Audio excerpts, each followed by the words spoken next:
হিমালয় সংলগ্ন জেলা নীলফামারী। প্রতি বছরের মতো এবারও মাঘ মাসে হিমালয়ের হিমশীতল বাতাসে স্বাভাবিক কার্যক্রমে স্থবিরতা নেমে এসেছে।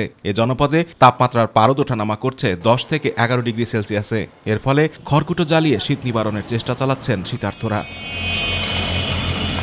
গত দুদিন ধরে ঘন কুয়াশা আর হাড় কাঁপানো শীতে নাস্তানাবুদ হয়ে পড়েছে জনপদের মানুষ। বিশেষ করে বেকায়দায় পড়েছেন শ্রমজীবী নিম্ন আয়ের খেটে খাওয়া লোকজন। কারণ তীব্র শীতের দাপটে কাজকর্ম না থাকায় কমে গেছে আয় রোজগার। ফলে সংসারে দেখা দিয়েছে অভাবানটন।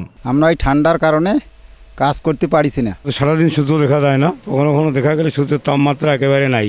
সকাল থেকে সন্ধ্যা পর্যন্ত সারাদিন কুয়াশার চাদরে ঢাকা থাকে। প্রচণ্ড শীতের ছোবলে শীতজনিত রোগে আক্রান্ত হয়ে সরকারি বেসরকারি হাসপাতাল ও ক্লিনিকগুলোতে রোগীর সংখ্যা বাড়ছে। বিশেষ করে শীতজনিত রোগে আক্রান্ত হচ্ছে শিশু ও বৃদ্ধরা। আমার বাচ্চার জ্বর, শ্বাসকষ্ট এবং বমি করতেছে অতিরিক্ত।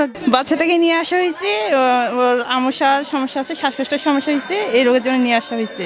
ভোরবেলা এবং রাতের বেলা যদি বাচ্চাদেরকে ঘর থেকে বের করা না হয়, কুসুম কুসুম গরম খাবার খাওয়ানো হয় এবং ফ্রেশ ফলমূল যদি খাওয়ানো হয়, তাহলে কিন্তু এই অসুখগুলো থেকে অনেকটাই বাচ্চাদেরকে রক্ষা করা সম্ভব। চলমান বৈরী আবহাওয়ায় সূর্যের মুখ তেমন দেখা যাচ্ছে না। সূর্য কখনো উঁকি দিলেও কুয়াশায় আচ্ছন্ন চাদরে তা আবার ঢেকে যাচ্ছে। ঘন কুয়াশায় যানবাহনগুলো দুর্ঘটনা এড়াতে দিনের বেলায়ও হেডলাইট জ্বালিয়েই চলাচল করছে।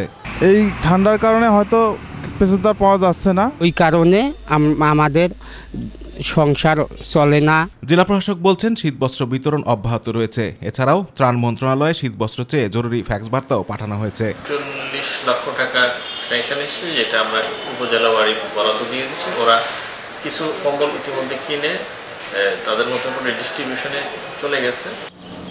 আতিকুর রহমান তিতাস, মাই টিভি।